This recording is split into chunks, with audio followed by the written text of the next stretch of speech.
we talked about individual companies. I wanted to look a bit wider and look across the whole UK economy if we can. So look, I know from my experience and my background at the EIS Association that the UK is a great place to start and grow and scale a business. I know the McKinsey reports talked about it as well. Do you want to give us your kind of idea of how you see companies in the UK?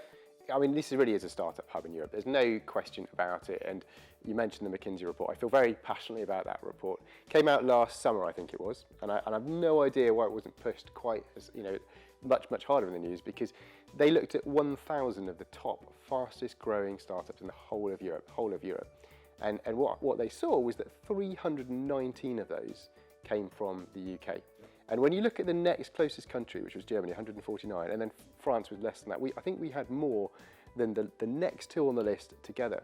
And that's just incredible when you think about it. And why does that happen? Well, you know why that happens. It's because of these tax reliefs. It's amazing. It's such a great place to leverage private capital. Yeah, no, we talk about it often. It's one of the most tax relief schemes in the world. And you did a study a few years ago, and they found out 49 tax relief schemes, EIS and SEIS were number 1 and 2, and I think VCT was number 6. So yeah, it's an absolute haven for startups here in the UK. The type of companies you're seeing at the moment, is there any kind of common denominator amongst them in terms of hot sectors or hot industries? Or in terms of type of company, what venture capital firms like generally is B2B software as a service companies. Why do we like those companies? We like them because by taking all the metrics of the company, we can work out in quite a formulaic way whether they're going to be successful. So that's a fairly boring answer. For Blackfinch, we go quite wide, actually. We look across the whole technology spectrum. We've got investments in companies that do water purification for the window cleaning industry.